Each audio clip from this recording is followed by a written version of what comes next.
Good morning, happy Monday, and welcome into the number one Group of Five football podcast in the world.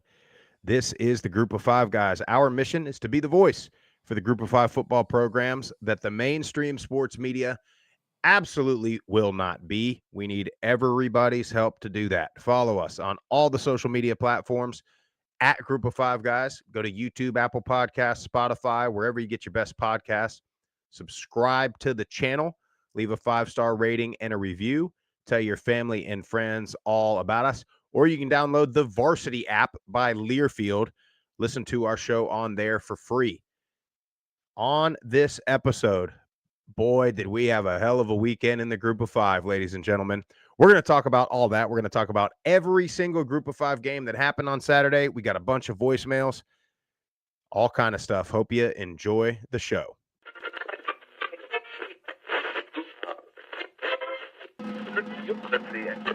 Have you had it from somebody born and raised in Lafayette, Louisiana, at a tailgate? Doubt it. I said Michael Pratt has got to show up and play, and boy did he. 394 yards, 4 touchdowns, 48 rushing yards on the ground, and another touchdown. Projected getting drafted between the first and third round, that's incredible. That's the wide receivers are absolutely stacked for the Group of Five. Yeah, I really appreciate you do for the Group of Five programs, and I think it's great. I think we should get more of this. But you guys are on the forefront of this, and so I'm thankful for this. I'm glad that you're talking about the Group of Five because I think they get overlooked. But it's a ton of fun to watch a guy go to the NFL from a Nevada or a Colorado State or a Middle Tennessee or an App State, and fans follow that kid.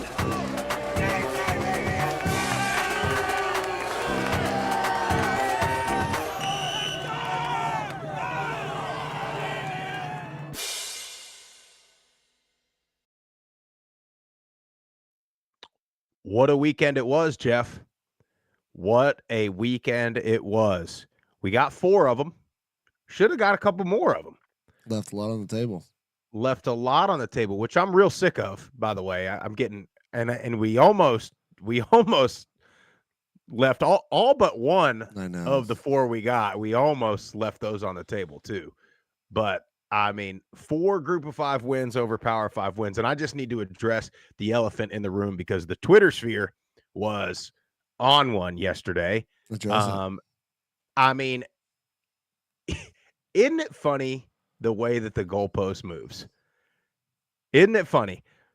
3 weeks ago, I could flip to any sports channel and they were talking about how Notre Dame, I mean, they're in the best spot because they're going to get the 5 seed and they're going to play a 12 seed Group of 5 team and basically have a bye week. Fast forward a couple weeks, Notre Dame loses to a Group of 5 team. Well, the Group of 5, they haven't beaten anybody good yet. That's the narrative now. Oh, congratulations, you beat Mississippi State. Oh, congratulations, you beat Vanderbilt. Well, look, I get it. I'm not saying Vanderbilt or Mississippi State are good.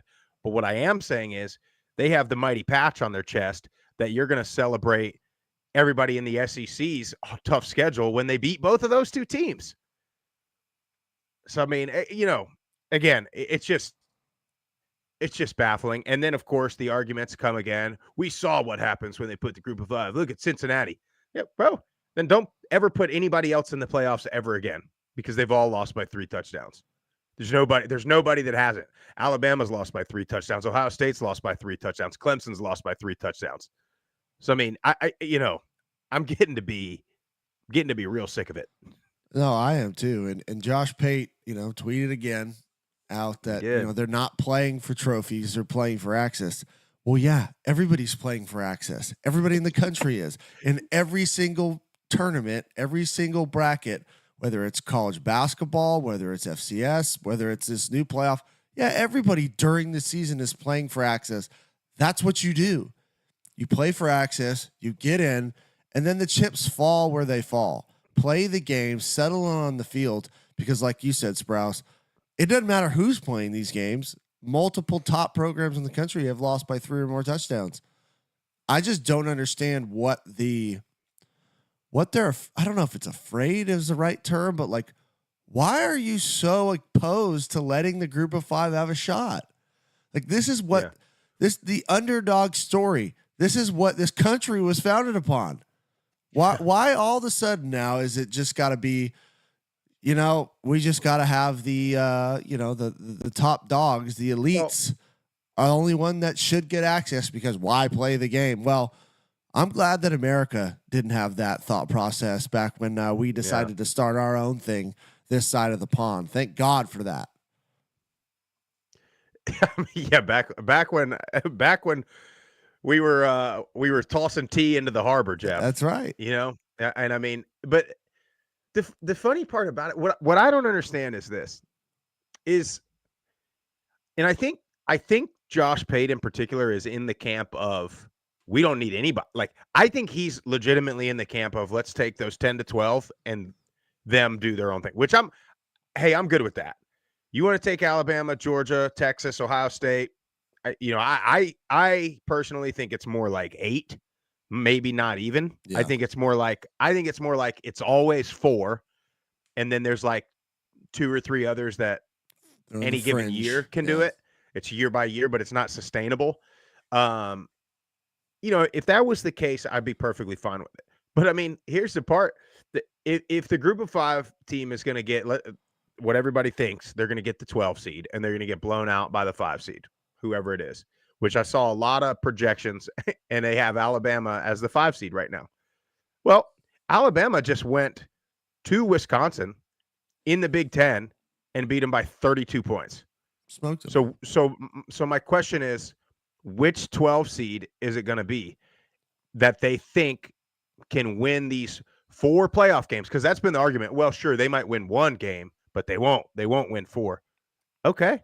Who is going to win 4? Because what it'll be proven by then is if that 12 seed is a Big Ten, right? It's the fifth Big Ten team or the 5th SEC team. Well, they've already proven they can't win 4 because they're probably going to have 3 or 4 losses already to those same teams that you want them to go play again. And I can promise you they're going to be blowouts too.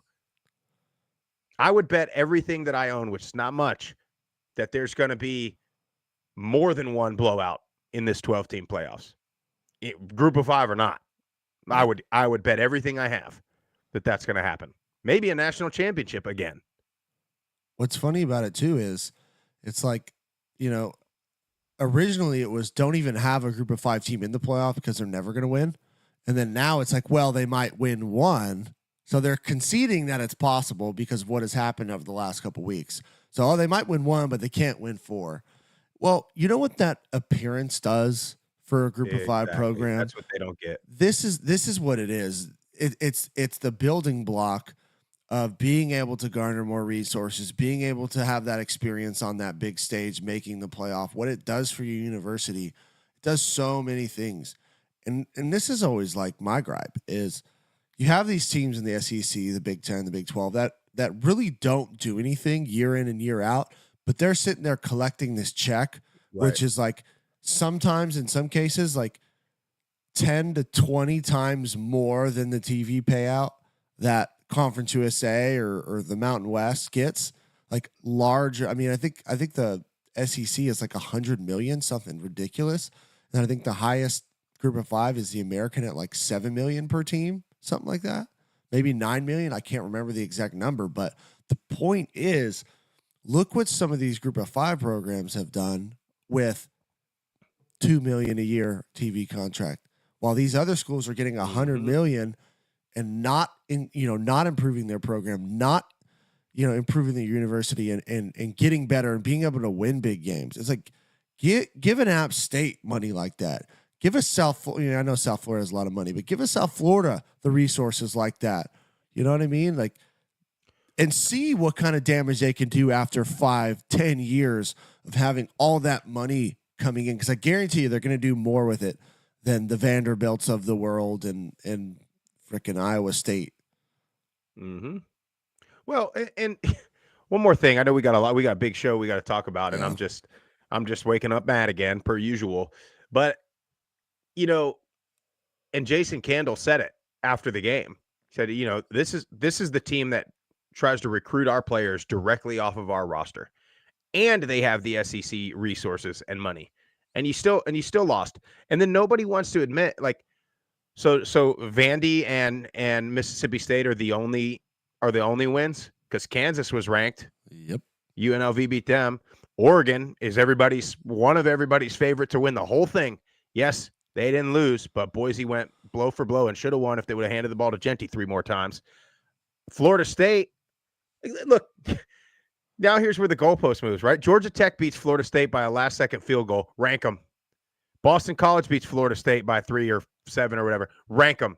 No, now Memphis beats them. Oh, well, Florida State's not good. That's what happened. They're not good. Sure, maybe they're not good. They still got a ton of talent. Got a ton of 4 stars and 5 stars. Still got all the stuff that you guys think makes a good roster. They're not beating Memphis, and Memphis beat them worse than the other 2 did. Y'all won't admit that. Kansas State took a phantom PI call and several bad calls to beat Tulane. Tulane went to Norman, and, we'll talk about that one a little bit, but had them down to the wire. Yeah. South Florida went to Tuscaloosa, took Bama to the wire. So don't give me this Mississippi State Vandy crap. How about Alabama? How about Oregon? How about Notre Dame? How about Oklahoma? Those are your big dogs, right? Those are your blue bloods. They're taking everything they could get.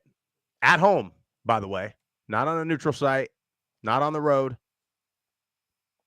Anyway, Jeff, it's a damn good thing I got a hot cup of Decker Gray coffee right now, my friend. Look at that cup, by the way. Dad, I just found that in the cabinet there. I normally just drink it out of the little cup, but I was a long weekend, so I was feeling like I needed a little bigger cup this morning. But you guys know we partnered with Decker Gray Coffee Company. Go over to deckergray.com. They got all kinds of flavors and roasts. This is the Group of 5 guys game day dark roast that I've got right now. Check that out. Use our promo code GOFG for a 10% discount and free shipping. And it's damn good roast to order coffee. Really is. And like you said, it's roast to order. It's not sitting on a shelf for months at a time, collecting God knows what in that bag. You order it, they roast it, it ships to you in a couple of days. Fantastic, quick shipping, great customer service if you have any issues. They're a family-owned company. They're supporting us, so we need you guys to help them out and support them. Go check them out. I am the room that I do this show in is where we have like one of those attics that like there's like a little door, little like half door, kind of a crawl space type of thing. Well, we keep a lot of my son's toys in there, and one of them is like talking right now. And I'll tell you what, dude, it is. You ever see this? Yeah, them scary movies where there's some children's store, tiptoe by the window. Yeah. That's what's going on in my attic right now. And it's, it's dark. It's a little scary. Anyway, Jeff, I'm going to give you my reactions from each conference, and you tell me if I'm overreacting or not. Let me start in the MAC. After 3 weeks, the MAC has the best resume as a conference in the Group of 5. Best resume? Yeah, I'm going to say they do.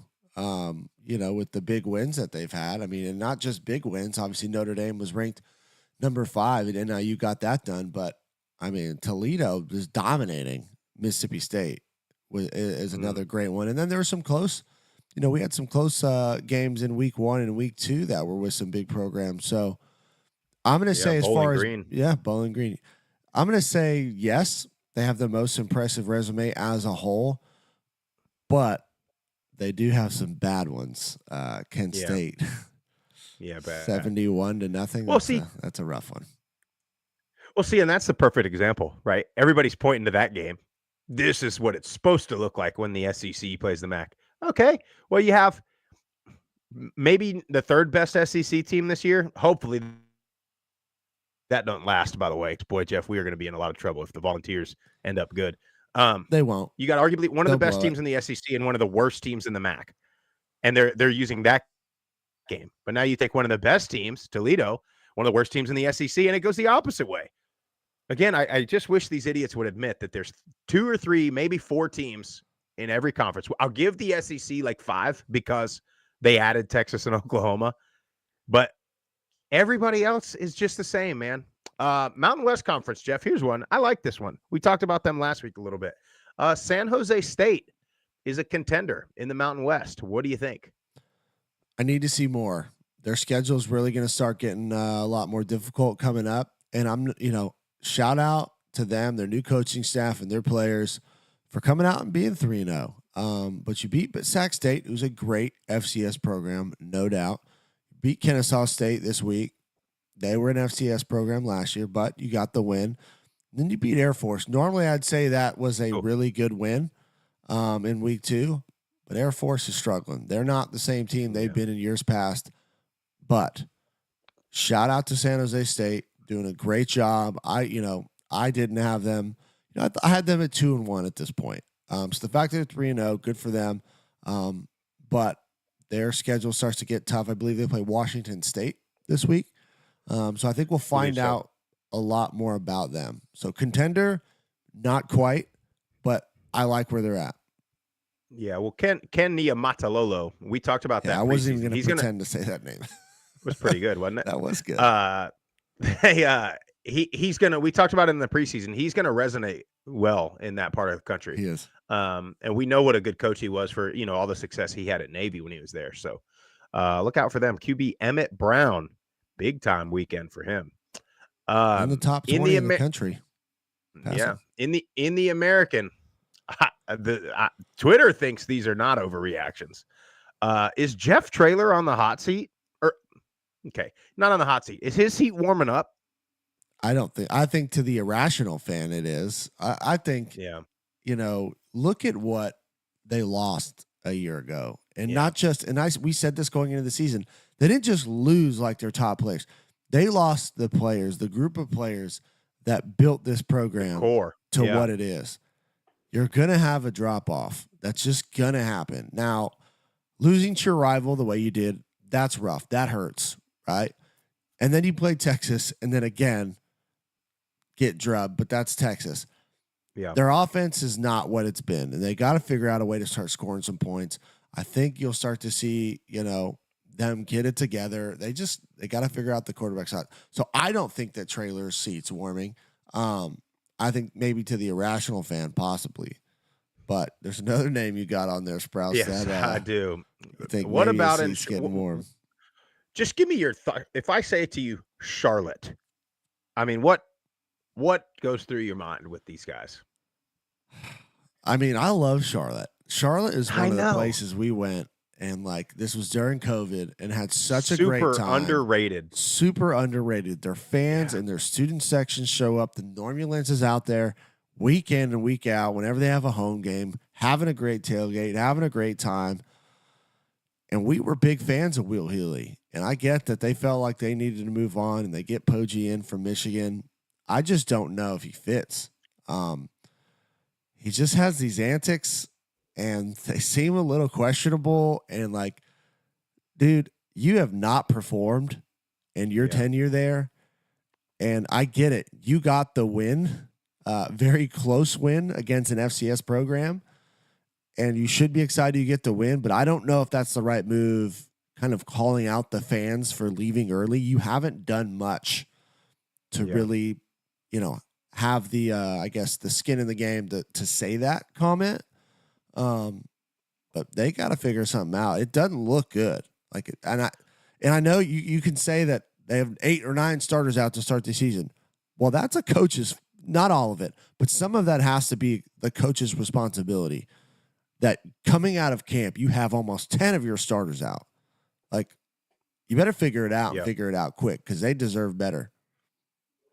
Yeah, and I mean, for him to call out those fans, we tweeted this out over the weekend. They have not beat an FBS opponent at home in 2 calendar years, and they're still them students are still coming, still showing up. And at some point. At some point, they're going to stop coming if either the wins don't start, or if your head coach continues to put them on blast, which I don't know why he's putting them on blast, because they're coming.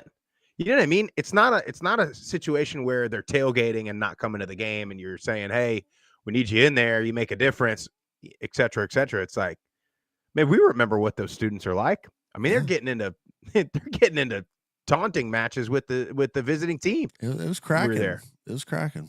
And I mean, they have so much potential there that it seems like you're right. I mean, I would have let Will Healy keep it going for another year or two, give it another shot. But then I'm reading some stuff, and I mean, they had the opportunity to hire Barry Odom, who of course now is at UNLV doing just fine.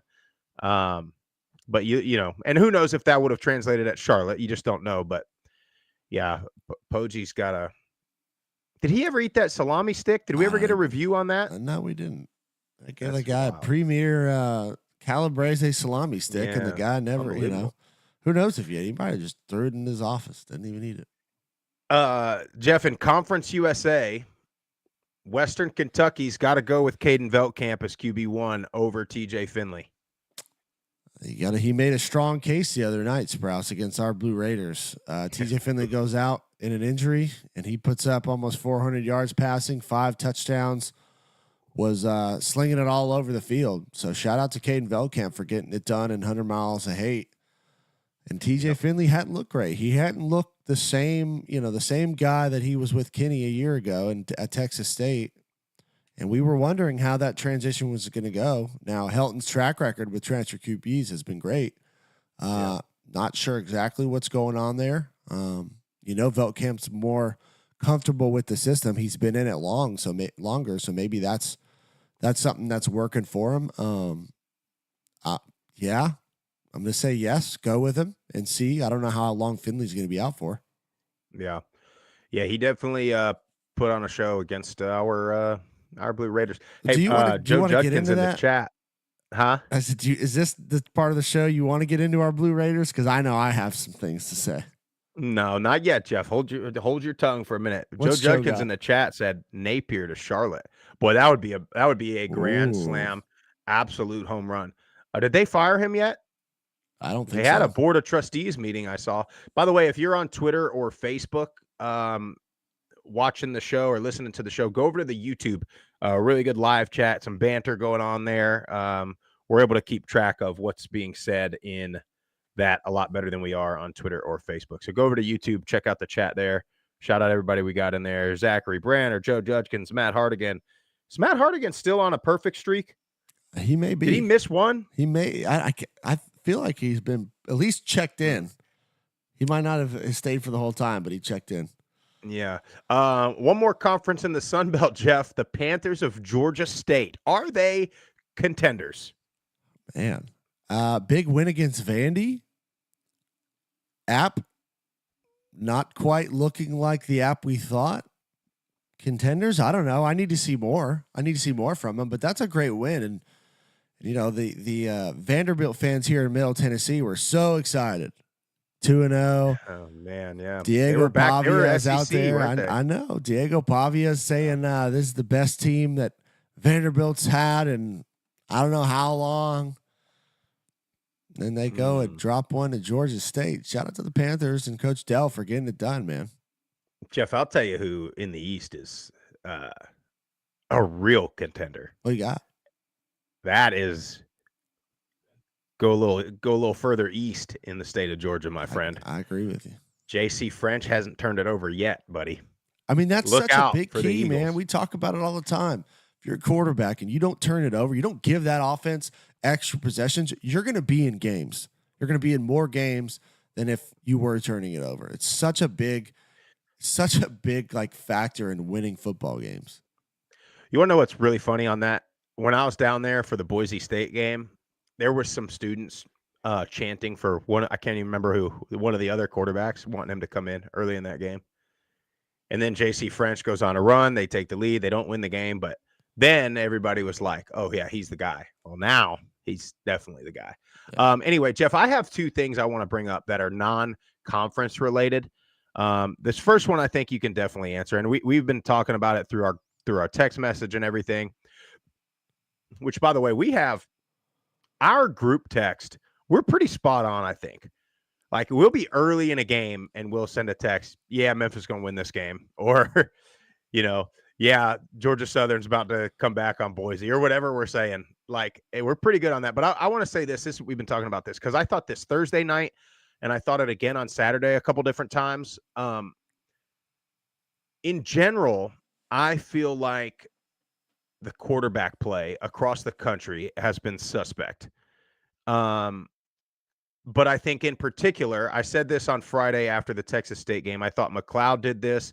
I thought Hennigan did this a couple times for Memphis. And then I thought Mensah for Tulane could have done this. And now Mensah, I'm going to give him the benefit of the doubt. He's a young kid. But I thought, it seems like it's a shift in mindset and the pendulum swinging, right? Like, I feel like in the past, we've had these athletic and dual threat or somewhat athletic quarterbacks that the minute they had to move in the pocket, their eyes off the downfield, they're tucking and running.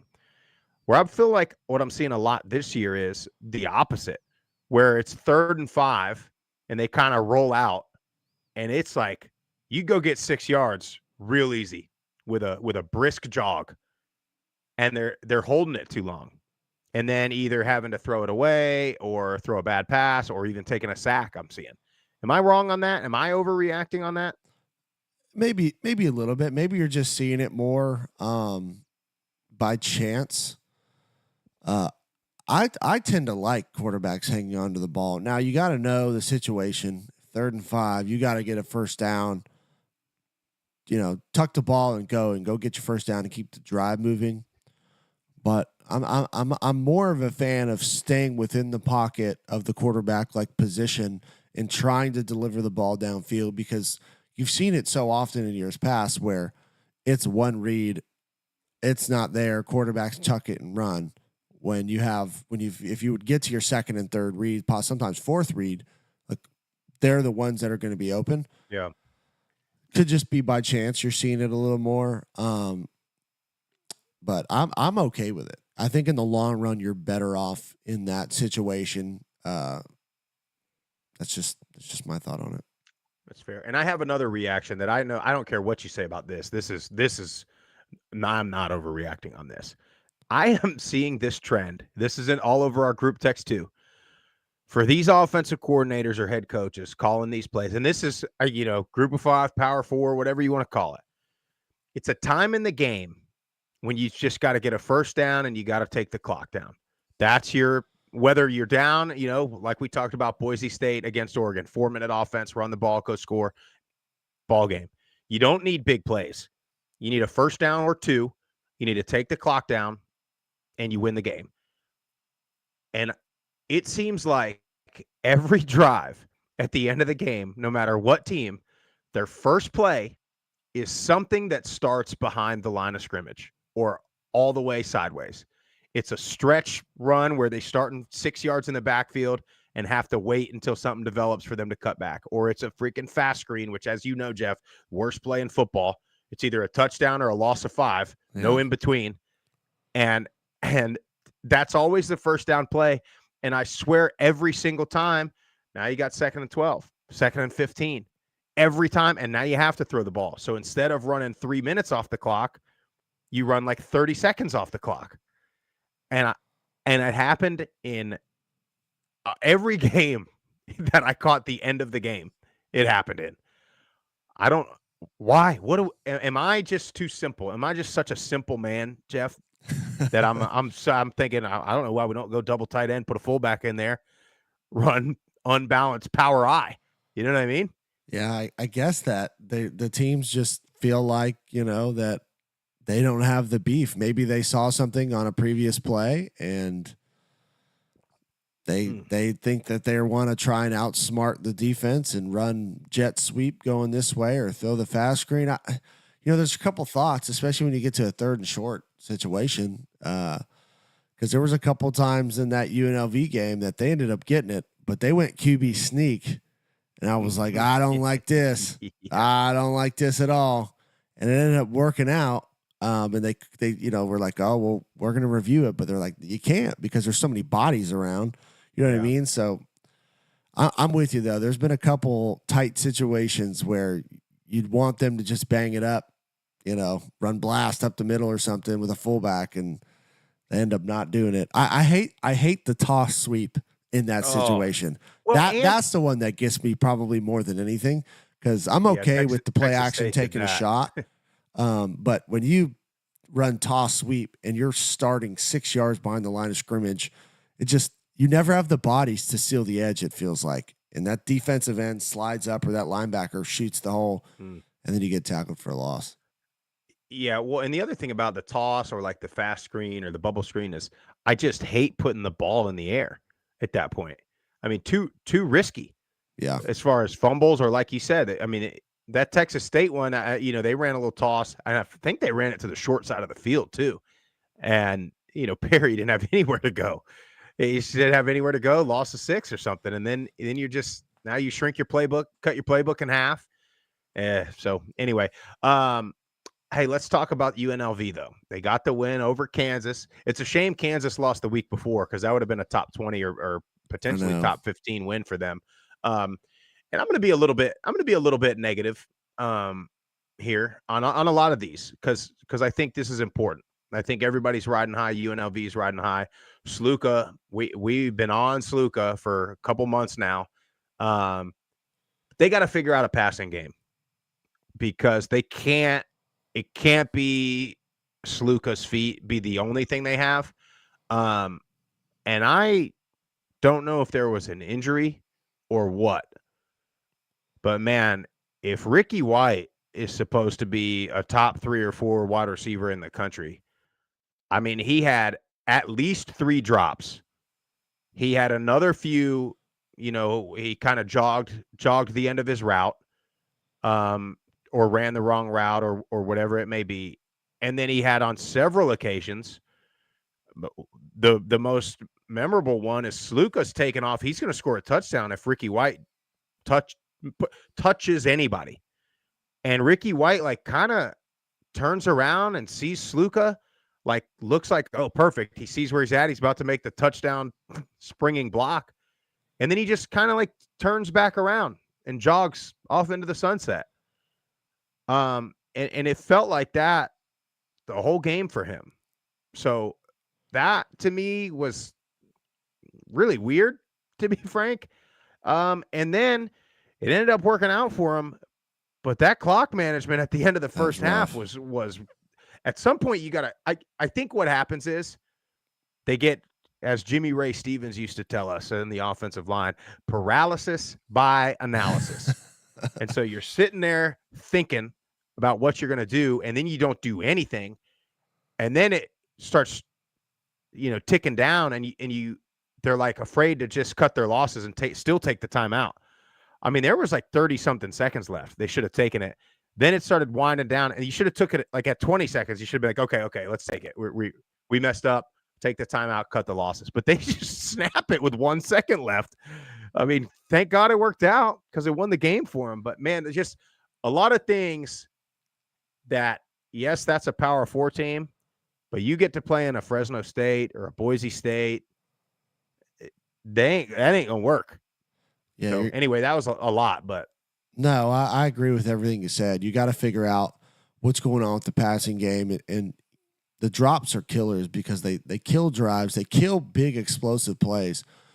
DeJesus had one, and it was a little bit out there, but damn it, you're the fastest man on the field. Drop your head.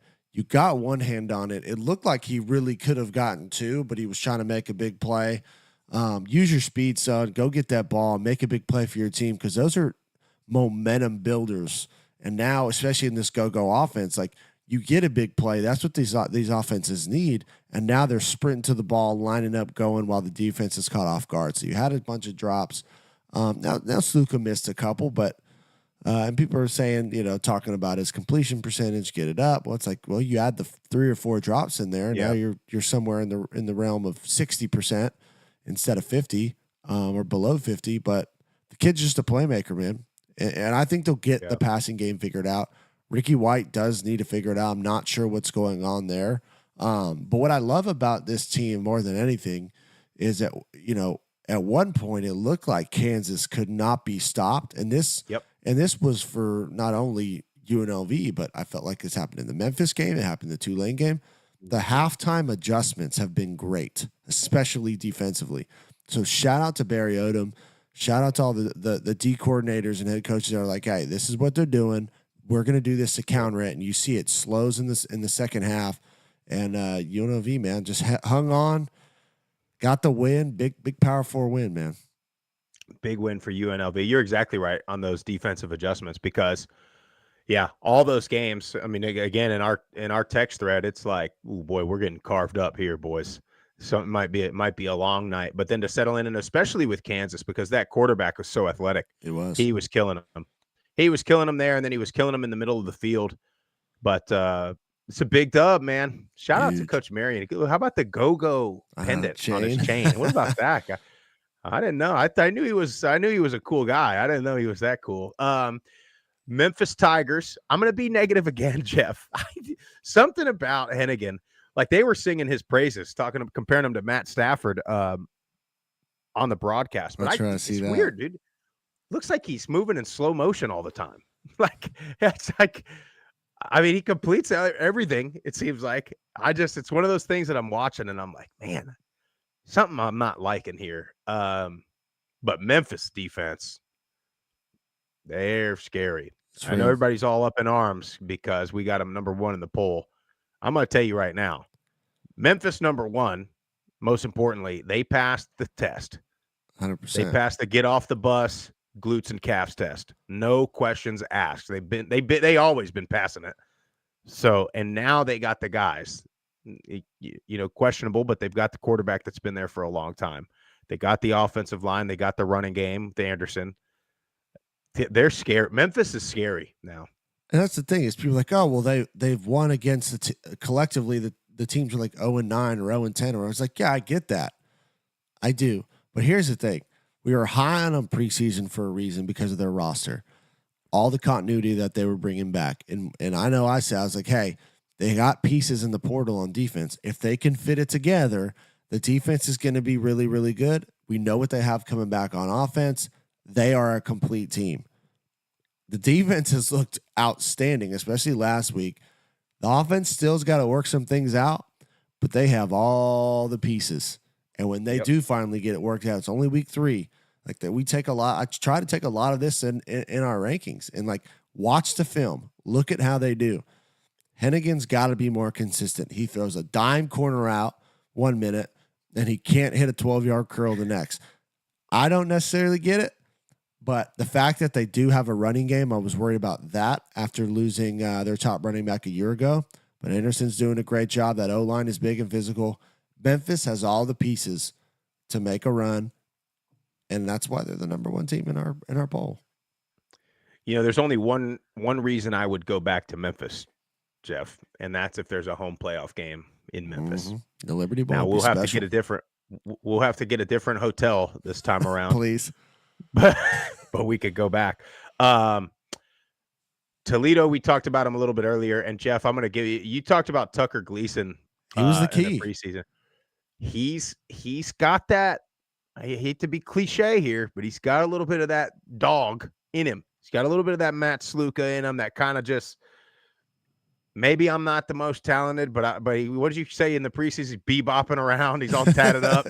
I mean, he's just kind of like in free game at Miami last year. He's just tatting around. He's gigging to the music that's playing, slapping, but man, he hadn't turned it over. That, I mean, and I just said it a minute ago. That is such a huge stat. Don't turn the ball over. But he's not just not turning it over. He's making plays. He's making throws. And man, I'll be the first to admit, we were so worried about what they lost that we might have overlooked what they did bring back. And I remember saying that Gleason was the key. If he can be the guy and replace Finn, that they're going to be contenders in the MAC. Seems like so far he's been able to do that. So shout out to him, man. Great job stepping into that role, being ready. And Toledo, man, dominant performance against Mississippi State. They're 3-0. I know Dan the Rocket Man's fired up. I know he is. Well, they've got 2 coming up. They go, I think it's the October 18th or 19th. Toledo goes to DeKalb, Illinois, to play the Huskies of NIU. And then the following week, they got Bowling Green at home. It's a big stretch. So this MAC now, I like Bowling Green's coach, Scott Leffler said, he tweeted, he said, we have good players. Like I could tell he was just feeling disrespected by the broadcast. We have good players. We have good coaches. Like it's It's not shocking Yeah. that Toledo's smacking Mississippi State around. Well, they go on the road. They go on the road at Western next week, so they got a tough stretch. On the road at Western, Miami, Ohio versus at home. On the road, Buffalo. On the road, NIU, and then at home against Bowling Green. We're gonna find out a lot about Toledo. Yeah. Well, see, and that's the funny thing too is everybody's talking about, oh, you beat Vandy, you beat Mississippi State. Well, that's fine, but don't tell me that when Toledo goes to NIU or they get Bowling Green at home or they go to Western Kentucky, like they might mess around and lose one of those. You know what I mean? Like let's not pretend like they NIU beat Notre Dame. That means they're going to run the table. No. I mean, I don't want to say no chance, but slim chance. These teams build their rosters and their programs to win conference. Like it's great that they beat Mississippi State in, fantastic fashion. But every team is built to win the MAC. In the MAC, it's built to win the MAC, and they're built a certain way. So we'll see how that goes. Yep. Vandy and Georgia State. Boy, what a game. What a game. And that throw and catch, Ted Hurst on the game-winning touchdown. First of all, a dime throw because he couldn't have put it anywhere else. And then what a freaking catch and what a little toe tap in the corner to get into the end zone right there. But shout out Del McGee. Shout out Georgia State. Now, they've now beaten both State of Tennessee SEC programs. So just a little food for thought there for you. Hopefully they get, man, I'm still disappointed in what they've had as far as attendance goes. They got to get people. I don't know what you got to do. Atlanta's tough. Atlanta is tough. So many teams there. And then you've got the team like an hour and a half away. So in Georgia Bulldogs. So, I mean, nobody really cares about Georgia Tech. Now you add Kennesaw to the mix. You're only a couple hours from Tuscaloosa. You're only about 3 hours from Auburn. I mean, and then you got all the other things that Atlanta has, professional Braves. Everybody loves the Braves there. If they could somehow capture that Braves audience, they'd have a chance. Well, here's the thing is they get a very important bye week this week, and then a huge battle for the state of Georgia in Atlanta. Well, I'm going to tell you something, Eagles. Jeff. I'm going to tell you something. Everybody preseason, I know me what you're going to say. Was over here talking about Liberty going to Boone that week, and that's this huge game. Well, I'm still not sure about either of those two, Liberty or App State. I mean, my God, App State, could we not give up a 65-yard touchdown on the second play of the game again? Holy cow. And Liberty, I'm beginning to believe that we kind of suspected this, but I'm beginning to believe that Caden Salter last year, it was just kind of an anomaly, not going to repeat it.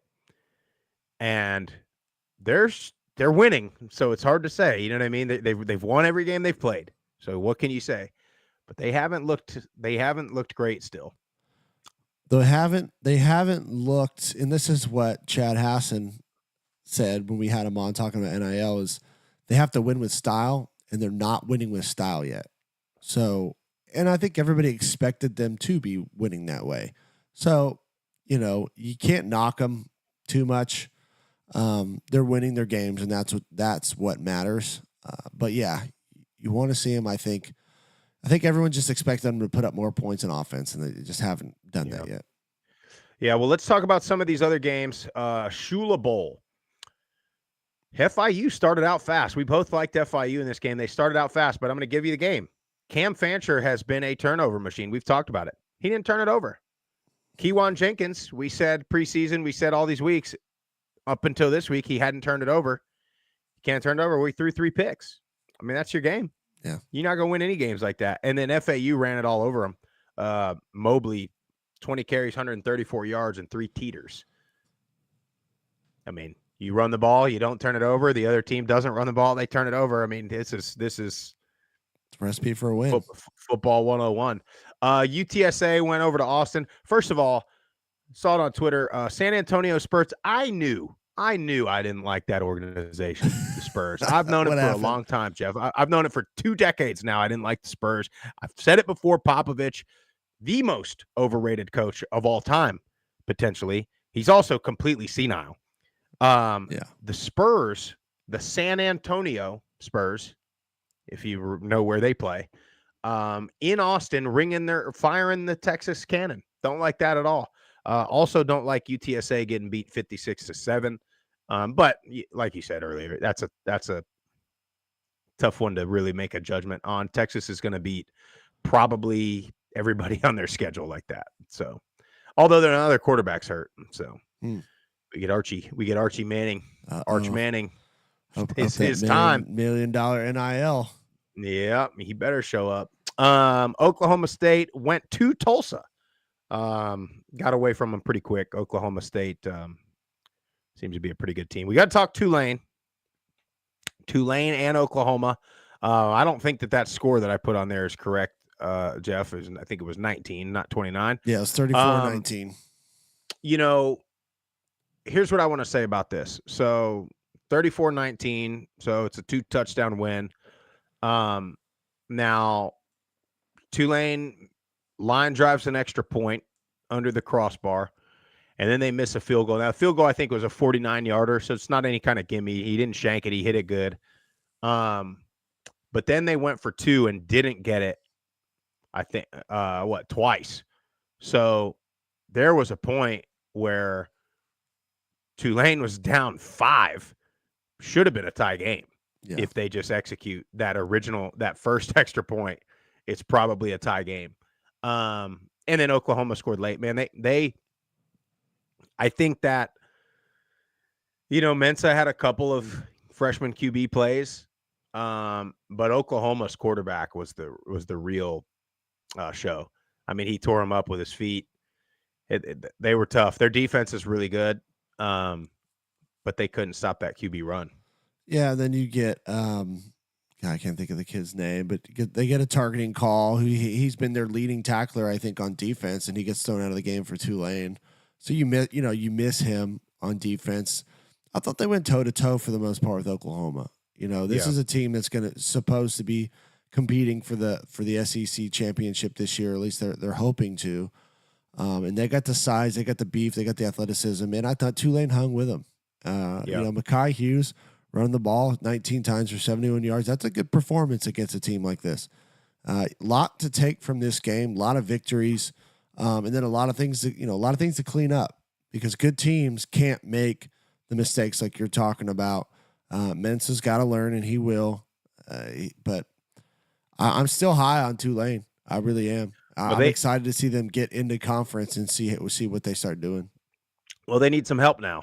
Now, I mean, we talked about we would like for them to split Kansas State and Oklahoma. Now, let me tell you, they go down to Lafayette this week. Yeah, that's not going to be no cakewalk. That is not going to be a cakewalk. But I think that's another one. You mentioned it earlier, the defensive adjustments at halftime, unbelievable. I mean, that game in the first half was all Oklahoma, and it was starting to get ugly real quick. But then Tulane they kind of settled in. Their defense settled in. You knew you get that first 3 and out, and you're thinking, all right, we got a chance now. And then, I mean, they had several sacks. They look good. They need some help. It's still, to me, looks like it's going to come down to Thanksgiving Day. It does. Memphis at Tulane, which, I mean, I think I would have to sacrifice any and all family time to make that game. I don't give a shit. I'll have some gumbo. I mean, I ain't worried about a turkey dinner. Right, Jeff. Exactly. The Murphy family might be spending Thanksgiving on Bourbon Street, boys and all. Well, they got to learn someday, Jeff. Hey, ain't nothing wrong with what are you 9, 7, and 4 right now? Yeah, 9, 7, and 4, all boys. We'd take a 4 and a 2-year-old out there. They got to learn sometime. The youngest one always learns a little early, so we'll get him out there. He's far ahead, further ahead than the other ones. Yeah, I told him. Have a couple of shark attacks on Bourbon. Watch Uncle Jeff at Harris, throwing the dice around on the craps table, man. Jeez, that'd be fun, huh? You had the whole family, got your kid in one arm, other kid up on your shoulders. You're winning money, changing your family's life, Jeff. That's it. We can make it happen. Well, I'll tell you the team we were the most disappointed in, and that's the Mean Green of North Texas. Just an absolute bludgeoning. Cost me a lot of money, Sprouse. Well, Texas State cost us a lot of money. We had a little 3-game parlay, just so everybody knows. Jeff pulled it, and I said, you know what, Jeff? I'm not a betting man, but I like this. We went straight money line on everybody. We went Texas State, UNLV, and Memphis. And damn it, and we were that Texas State game away from winning $1,500. Cost me $10,000, Polly. Coastal, Coastal started out hot. It's Temple now, so let's pump the brakes on Coastal. But Coastal just still finding ways to win. Look out for the Chanticleers. That's one in the East. The East, to me, is just wide open. Open. And we thought that was one that App kind of or should have had. We did. But we did. Just goes to show you got to play the games, boys and girls. You got to play the game. Speaking of App State, I mean, how many big plays did we talk about last week? Like 6. Like 6, like 40-plus yard touchdown plays against Clemson. The first 4 drives were all had a big play. And then on the very first drive of the game, they give up a 65-yard touchdown. Now, after that, looked kind of like good App State again. Several plays in that game from both teams where, ball bounces away or a different way, and they're going to get the win. ECU, what, they go up 16-0 in this one? I think so. Yep, 16-0 after the first quarter. So, man, tough one for them. Shout out to that atmosphere. That was a great atmosphere. Both coaches after the game talked about how that kind of game is so important, and Sean Clark said it specifically. I don't care, Group of 5, Power 5, whatever. This is good for the state of North Carolina. But we know those ACC teams in North Carolina don't want to play those games because it's just too risky for them to play a team that they might lose to. What'd you think, Garcia and Aguilar? What'd you think? I mean, both turned it over. Aguilar had 2 picks. Garcia only had 1 as opposed to his 4 the week before. Different, App State threw it a lot last year, but I feel like they need to try and get back to the pounding the rock a little bit more. Only having 81 rushing yards, Aguilar having 28 of them. Still high on App, but and Clark is right, guys. Like, you get the win. However you get the win, that's all that matters. But you just want to see them start to improve a little bit week after week. Than the performance that they've had. Still like App, still returning the most firepower from a year ago. Aguilar had over 400 yards passing, 2 receivers over 100 yards receiving. So I still like App, but I thought App was going to win by at least a touchdown or more, and they didn't. Yeah. In the interest of time, Jeff, I'm going to kind of just read through some of these games because I want to still talk about a few. UAB went toe-to-toe with Arkansas, 37-27. We talked about Charlotte, South Florida Bulls. Get another one. They're about to get into it now. They got Miami, Florida, and then they start playing them conference games that are not any easier. Rice starting to disappoint. Rice. Fresno State beat New Mexico State pretty handily in the late night game. I'm going to tell you a game that really surprised me, though. La Tech, I thought they played really well. Gave up some big plays late in that fourth quarter to lose that game, but they went toe-to-toe in physical with NC State. We talked about Liberty a little bit already. Eastern Michigan with a double OT win over Jack State. What about, you see their coaching attire? No, I missed that. Like a bunch of mechanics. They all had their little name tags. Nice. They had their little button-down shirt there. I don't know. I was at a wedding Saturday, so I was trying to check in on my phone. Real blue collar. We talked about San Jose State. All right, Jeff. Are you sitting? Are you okay? Are you calm? Cool, collected? I'm okay. Blue Raiders. At the moment. Blue Raiders, give it to me. All right. What you're seeing, boys and girls, and shout out to Western. They come in, I think it's the 6th or 7th year in a row they've won 100 miles of hate. I don't know at what point do you stop calling it a rivalry because you don't win any of them. But what do you have to do? What's the bet you got to do? What do you need to do? I got to buy a shirt. Well, I don't know if they ever found a Western guy to do it. Now I'm still holding up my end because I'm upstanding citizen of this great country. And when I make a bet, I follow through if I lose. But here's my problem.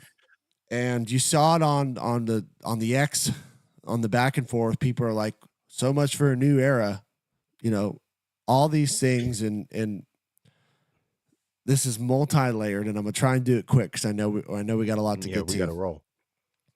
What you're seeing right now and what you've seen the last couple of years with stock, this is a decade worth of no vision from the athletic department, no support from the university, and it became crystal clear to me after we got to sit down with President Danfus at Texas State.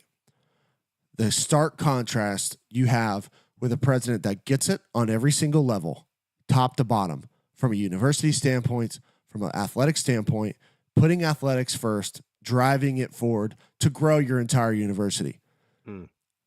We need new leadership at Middle Tennessee. We've needed it for a while now, and I have nothing against President McPhee. I think he's a nice guy. I've had multiple conversations with him. He's not an athletics guy. Doesn't seem to be a very big priority. Actions speak louder than words. You got to invest in your university, support it, not only from a vocal level, but an action-based level. And Derek Mason came in, a lot of energy. Everybody was saying fire stock. He was the problem, this, that, and the other. What you're seeing is nothing being done, nothing being invested in for over a decade from when we graduated. Because even towards the end of our tenure, energy was starting to go down. When they won the New Orleans Bowl and went 11-2 or whatever it was and had that great season, that is when investment needed to happen. That is when growth needed to happen, and it didn't.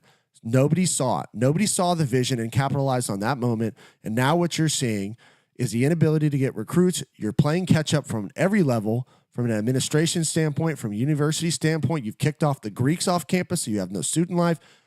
A lot of problems. But the great news is there's examples out there of what a great president, what a great athletic department can do when they have leadership at the top. That's what the program needs. That's what the university needs. And we said it before the season started. The first 5 games of this schedule was an absolute gauntlet, and that included Western Kentucky. Now, you don't want to lose like that to your rival. They had bright spots. You got to figure it out on the field. But what you're seeing is a whole lot of other things, not just the football program.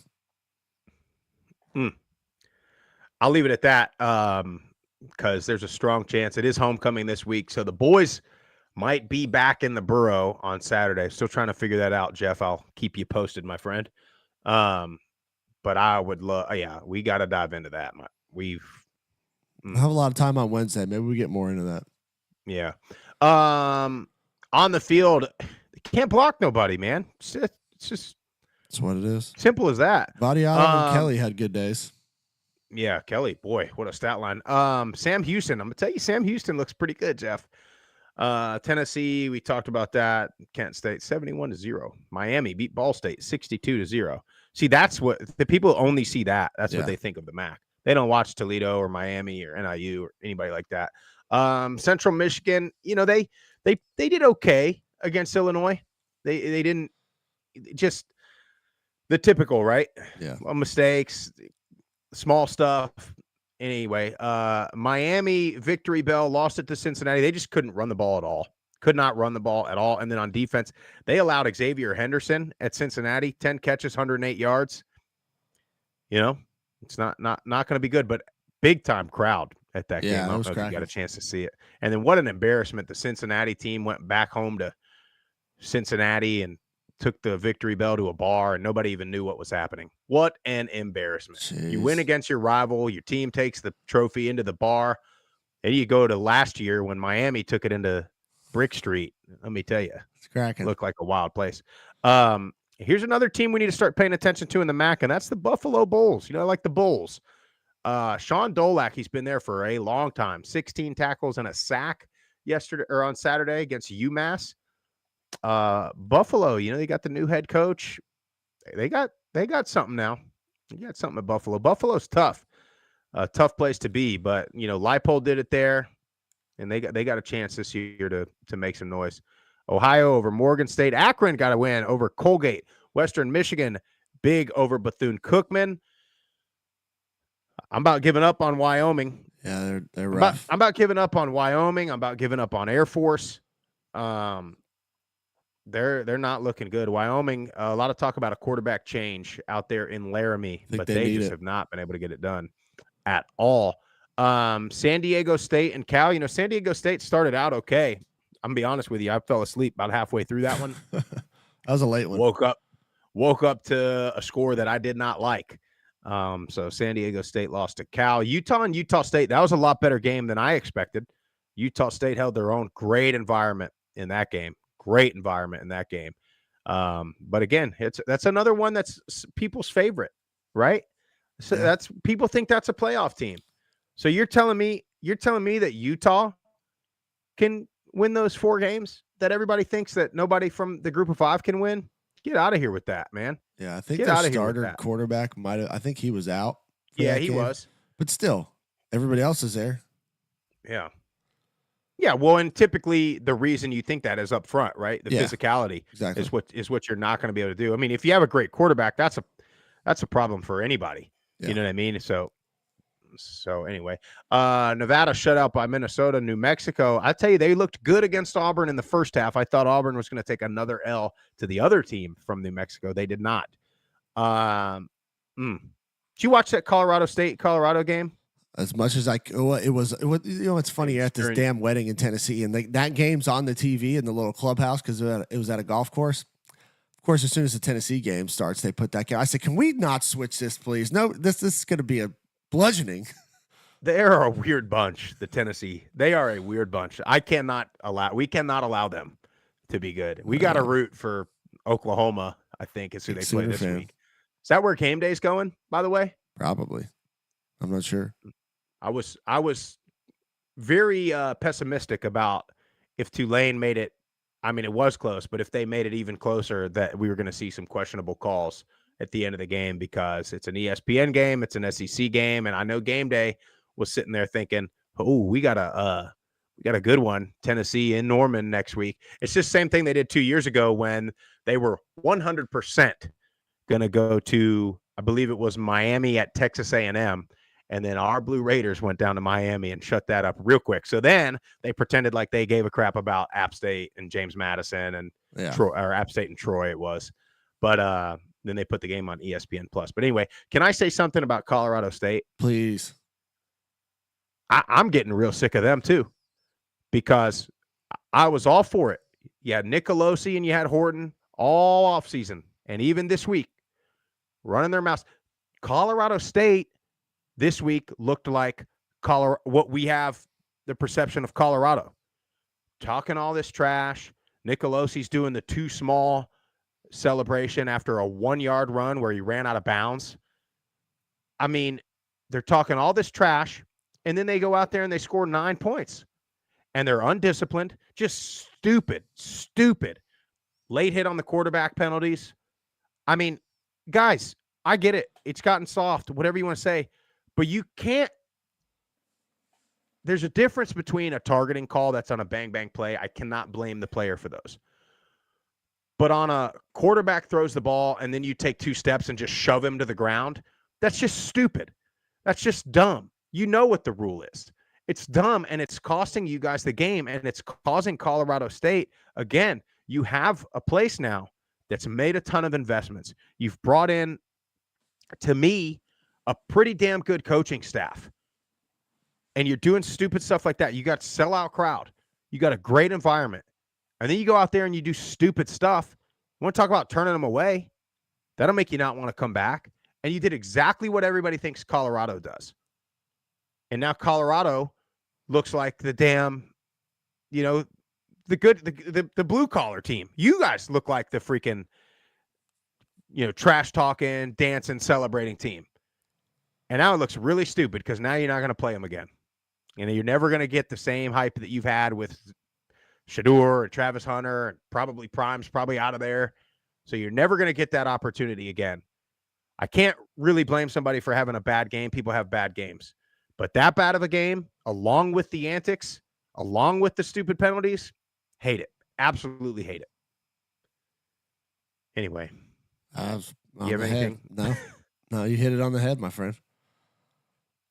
Now, I also don't like, Shador and Nicolosi post game. Their little I hate interaction. that. I Well, can't. it was dumb on both parts, right? Like Nicolosi, he went over to shake his hand, and then Shador, of course, you can't F with me. You can't. And then Nicolosi, all right, keep talking. What do you mean keep talking? Game's over, bro. Yeah. You lost to him. He just settled on You the got to field. hold the L at that point. Arkansas State looked all right. Yeah, they were hanging in there, man. I thought at one point I thought they had a chance. They got a turnover and were going, and then I think just the physicality ended up just taking over. Yeah, it got ugly. It got ugly late, and then Arkansas State scored again to tighten it up a little bit. I did see where there were some Fresno State people talking about on Twitter how they should be ahead of Liberty because of the New Mexico State score. And that's why we can't do that. So should Arkansas State be ahead of Fresno State? Yeah. I mean, maybe they got the same record and a closer score against Michigan, right? Troy, I think Troy has looked better every week. Their schedule's gotten tougher. Memphis, I think, is the toughest team on their schedule, but their schedule hasn't gotten much easier. It's about to, I think. I think they're going to be just fine, and I think they're going to contend in the West. They got that Thursday night game, Texas State, coming up in a couple of weeks, I believe. That's going to be a big one. But I think they've looked better. I think they're settling in a little bit. So I think Troy will be just fine. Old Dominion and Virginia Tech, they always play Virginia Tech tight. They did not really this week. We talked about Georgia Southern already. I'm telling you, boy, them Eagles are looking kind of scary, Jeff. They're looking kind of scary. You go back to, now is where you have the question mark of when they went wire to wire with Boise State. Now the question is everybody was saying, well, Boise State's not that good. They looked not great against Georgia Southern. But now Georgia Southern looks really good. So maybe Boise State was just fine against Georgia Southern, and maybe Georgia Southern's just a pretty good club. We'll find out more as the season goes along, but look out for the Eagles. Yeah, they're figuring out how to run the ball a little bit. Ran it for 140 yards over the weekend. Had a pick 6 as well on defense, and they give a bunch of rushing yards to Ashton Genty, who's the best running back in the country. Like that's going to happen, but their defense. I said before the season, I thought their defense had some really good pieces to it, and they're starting to show that a little bit. I'm reading through the chat right now. I don't think did McCall even play on Saturday for NC State? Probably not, because they probably realize he's not very good. Not very good system guy. That's what it looks like now. Yeah, well, that's all the games, Jeff. We got a couple. I know we got a ton of voicemails. I don't know that we're going to get to all of them right now. Yeah, we'll try to. Some of them are shorter, so we'll just see how it goes. We'll try and bang them out. That way, if we get any other calls before Wednesday, we can play those on Wednesday. But yeah, appreciate you guys calling in. Hotlines. My phone was going nuts Saturday while I was at that wedding. So keep them going. Keep them calling 615-900-4286. We want your hottest takes. Anything you got, even if it's just a vent, we're here for you. Let's get right to it. This was actually before the game for our good friend Baker Loy. Group of 5 guys, it's Baker Loy. I'm back with a new mentality, and I think a better idea than what I usually do. I'm calling this week before the game because, by God, calling after the game's been depressing lately. So, hey, let's hope this changes it for the better. And if it does, I'm going to keep on doing it and hope to God that it makes us keep on winning. So for now, I just want to say, I heard it's time to kick some Pirates' booty. We're going to take their treasure, make them off the plate, steal their women, take their purple haze, and kick that ass. On my way to Greenville now. Go Nears. Hey, can't even think of his name. The guy, Trump's vice president at the game. Oh, was he? J.D. Vance. Was he? So. I think I saw some videos. He was doing some pandering over at the college bar. Good for him, huh? Hey, he's out there with the people. Yeah, but hey, by the way, shout out Baker Loy. We get those up this week. Baker Loy, not sure what he was doing up there, but went over to Western Michigan, got himself a little facilities tour. I like it out there in Western Michigan. So we got some picks. We got to get up on the Twitters here this week. So shout out Baker Loy for that. Yeah, appreciate you, Baker. Let's keep this thing rolling. This is Brad calling you from the Blue Raider ass whooping by Western Kentucky. I'm still in the stadium watching this beat down. It's 49-14. I want the stock still gone, and I know there's a lot to do. I know that we have a lot to do. We need new players, and Mason's got a lot to do. But my God, I've never seen an ass whooping like this at home by Western. I know our O-line sucks, but my God, our defense was leaking like a sieve today. It was, it's just not good. That's Western bands playing because they're so happy. I haven't been to a game in 4 years because I wanted stock still going. I came back for this game, and my God, it's just like a bad rerun. Badiato can throw, and Omari Kelly can catch. That's about it. So I know we've had some good group of 5 wins this weekend, UNLV and Memphis, but this has just been, oh yeah, there's the band. This has been bad. It's been worse than bad. It's been trash. Thanks, group of 5 guys. Appreciate you, Brad. Yeah, that was a rough one. Well, and you talked about it earlier. This is 10, 15 years of just zero movement from the university and the athletic department.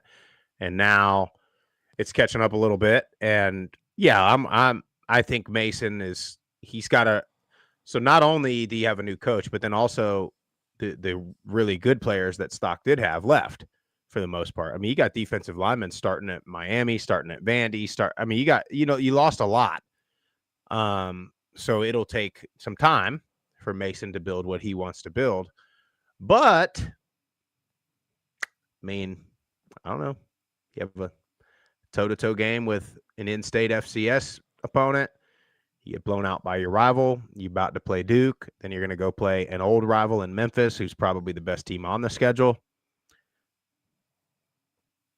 You know, you got to be patient with Mason, though. Look, as much as we love Stock, and we tried to warn everybody about the much bigger problems than your head coach, I still want you to be patient with Derek Mason too, because he is now coming in at the end of that, and they're starting to try to make that investment, but you got to give him the time to be a part of when it is good, if it gets good.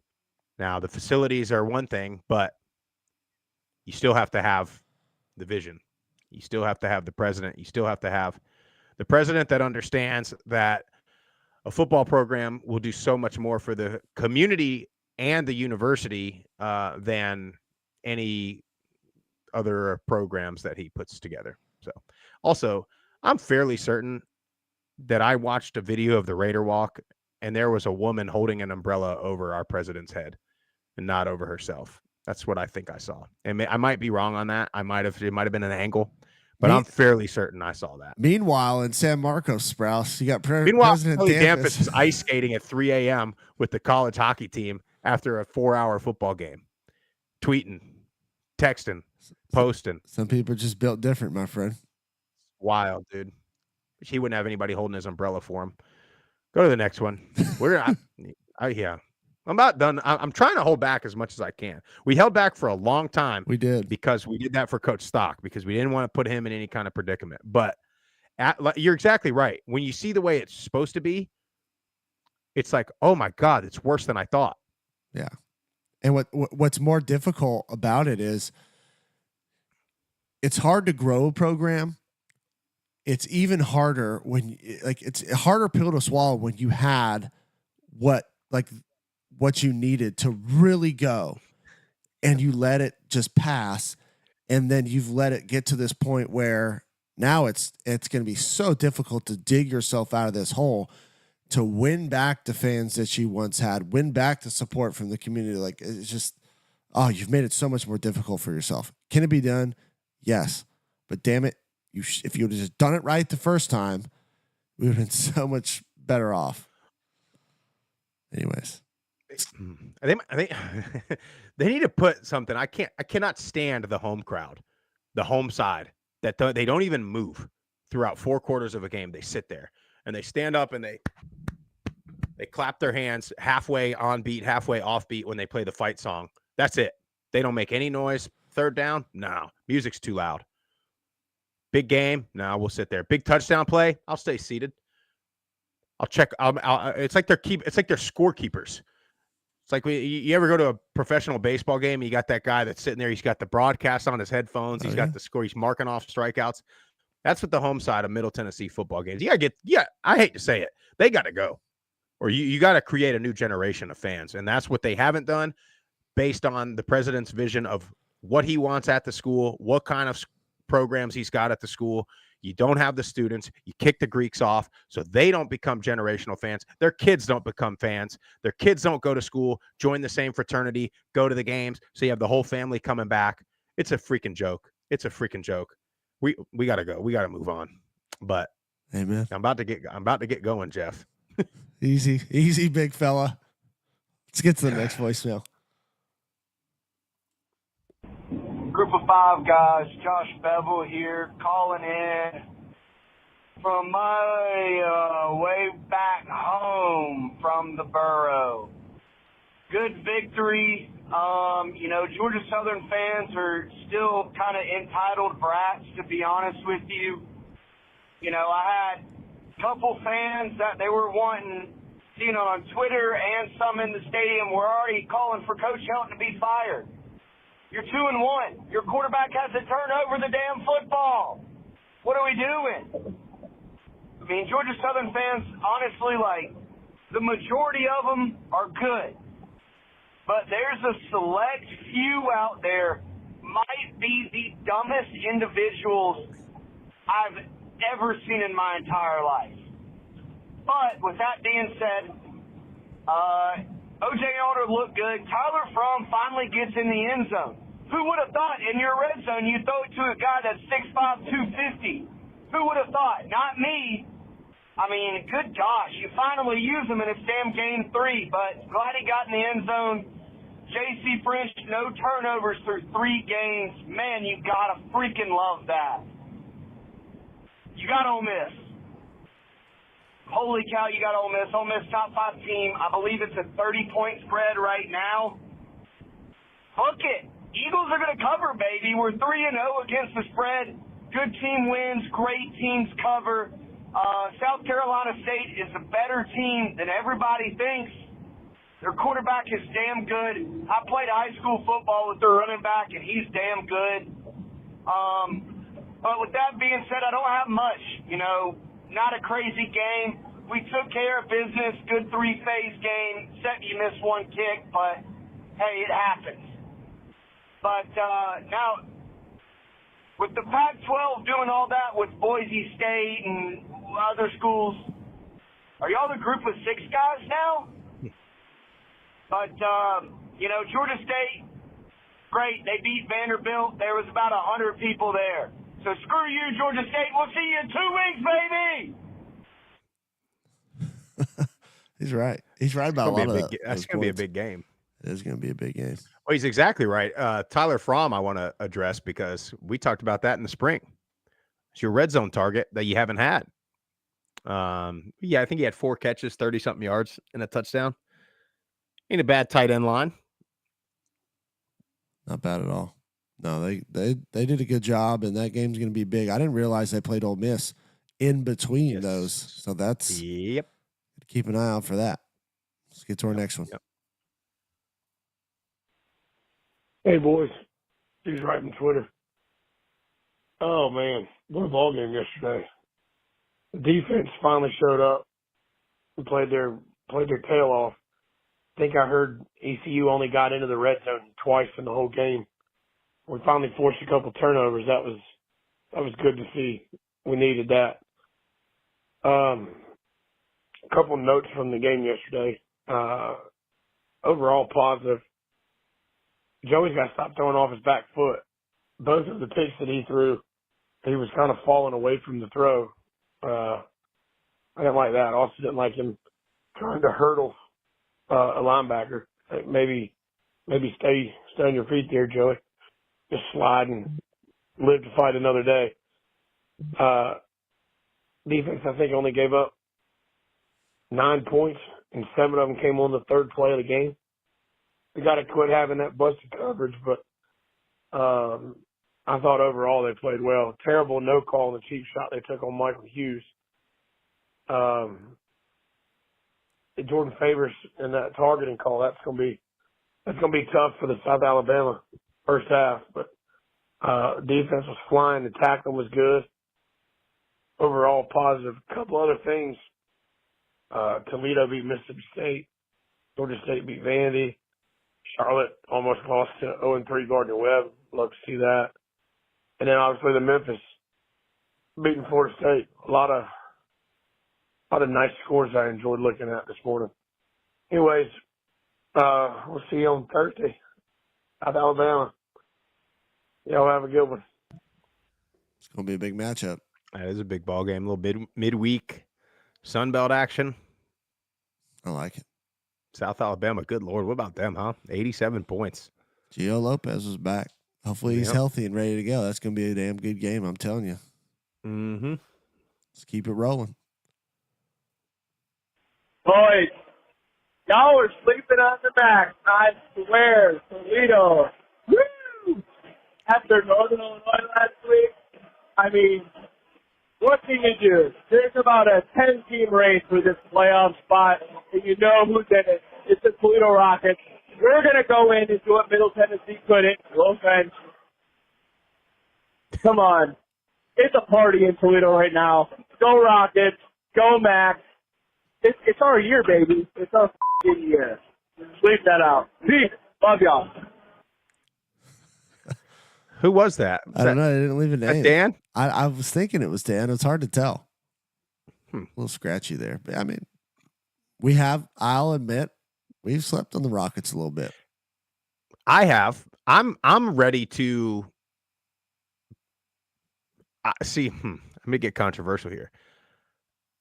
I think if they played today, I think Toledo is better than NIU. Oh. I do. Close, but I'm ready to put both of them ahead of Miami at this point. Miami just hasn't done enough offensively for me. Yep. Can't score. That's exactly right. Appreciate that caller. Whoever, I think it was Dan. I'm not 100% sure, but I think it was Dan. Hey guys, Zach Green here, calling you from a parking lot on Liberty Mountain. Except I'm not like Stu last week, and I'm not depressed because Liberty just got a really good win over UTEP. Before I say anything negative, what a great environment tonight. It was awesome to be there. 21,805, I think, was the number. I know for some fan bases listening to this, that's not a ton, but for us, that's a good number. And the students stayed for the vast majority of the game until the game got out of hand in the fourth quarter. A lot of them stayed even after that. The adult, if you will, side, the normal season ticket holder side was great. I really enjoyed being there. Awesome environment. The defense carried our team through the middle of that game where the offense was just sputtering. TJ Bush on that D-line, true sophomore, was a dog tonight. I think he had at least 2 sacks and I think 3 blocked passes. Just incredible game from him. Good game from Elliott and Aaron on that line as well. I'm really proud of that defense, how they kept on striking the stone after the offense kind of was sputtering. Thankfully, the offense got it back together there in that third quarter, and we really just kind of took it to UTEP there late in the game. Could have taken it 35-10. It ended up being 28-10. Could have taken it 35-10 to actually cover the spread. I think the spread was like 23.5, and we won by 18. But Chadwell opted to kneel on the 1-yard line. So thought that was good because sportsmanship has been an emphasis for him this week, and I think that was good for him to show that from the coach's perspective. And speaking of that, I think the defense played those unsportsmanlike penalties completely cut out this week. Really proud of those fellas. Really proud of the coaching staff. A lot to be happy about. Definitely some concerns on the offense. Cooley actually went out in the first or second quarter, came back, I think hip injury maybe, came back wearing sweatpants and his jersey. Concerned about that. He didn't look like he was limping. I think he's going to be okay, but of course we're not sure. So concern there. This offense has got to get going better. But really proud of this performance. Great environment. Shout out to Trayon Sibley for having a few catches there. Great yards after the catch. Shout out to Billy Lucas and Vaughn Blue for coming in and playing well for Quentin Cooley. Great night. Good job, Memphis. Good job, UNLV, doing it for the brand. Go Flames. God bless. Go Conference USA. Appreciate you, Zach. Yeah, that was my concern, was Cooley. He was one of the top rushers in the country last year and had a slow start to the year, but he's banged up now. See how that offense gets rolling, man. It's not how you start, it's how you finish and peaking at the right time. So maybe they can get it rolling in the second half of the season. Yeah. Big time student section. He's right at that game. Big time. So let's get to our last one. Might as well finish it off. There you go. Good friend Joe Judkins. Good morning, group of five guys. Joe Judkins here. Was going to call yesterday, fellas, but after half a bottle of Macallan 15-year-old scotch, I was drunk in a six-pack of ugly people, unable to effectively communicate, if you know what I mean. So damn proud of my Trojans. We went into Iowa City, a young, injury-riddled team, played our second and third string quarterbacks, and they both showed out, dropping bombs. Boys, Devontae Ross is a damn dog. D-A-W-G. We fought and fought and fought our asses off. Did we come up short? Yes, we did. But I'm telling you guys, and all the Sun Belt Nation, this Troy team is going to beat some teams and wreck some dreams, bitches. We ain't going nowhere. Next up, FAMU. And the only thing we might lose next week is the halftime show if the Rattler Band shows up. Shout out to Georgia State, Memphis, Toledo, and UNLV, winners over the Power Four. Trojan faithful, have patience. We are a much better team today than we were 3 weeks ago. God bless you guys and what you do. So appreciate you. See you in Troy. Go Trojans. His voicemails are always great. Great. Fantastic. Yeah, I mean, we said it earlier. I think Troy is starting to improve quite a bit. And then once they get into conference play, I think they'll be just fine. I still think they're a little notch below, especially Texas State. But I do think Troy might be there right in that mix with South Alabama, Louisiana. But we're going to find out. That's it. That's all we got. Hey, look, thanks everybody for hanging out this Monday morning. Going to be a big week. We got some big games. This has been, maybe it's just, now I got YouTube TV, by the way. Now I'm watching 4 games at once. Jeff, I like it. I like it because I can, I don't have to flip it to a game and see whether or not it's on a commercial or something like that. Yeah. But my TV, it's not big enough to have 4 games on at all times. Sounds like you need an upgrade, my friend. Damn, I ain't got it. I don't have it. So, but I do like it. It's funny that DirecTV, they fixed the, they right at the last second like that, per usual. But I made the switch on, what was it, last Thursday for that, to watch the Texas State game. So I've had it, but I still have like the rest of the month on DirecTV. So they've been trying, but so far I've not had to buy any other streaming services. So I am like $30 a month cheaper. There you go. On YouTube TV. But I just know, when the Dolphins have a playoff game in Kansas City, they're going to make me get Peacock or whatever the hell it was that I had to get. Because their Thursday night game was on Amazon, right? Yeah, it's Amazon Prime. It's all the Amazon games. See, that's what I don't like. I don't like how you have to essentially switch apps on the TV. You know what I mean? Instead of just changing the channel.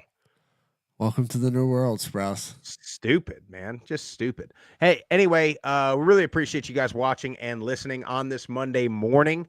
Make sure you hit the follow button on all the social platforms at Group of Five Guys. Subscribe to the channel, YouTube, Apple Podcasts, Spotify, wherever you get your best podcasts, or you can go over to the Varsity app by Learfield. Listen to our show on there. It is a free download. Or you can go to group5guys.com, get you some Group of Five Guys merch. We will see you Wednesday morning. We got some Thursday night football we're going to talk about. We'll dig into plenty more. Hope you guys have a great week and a great Monday.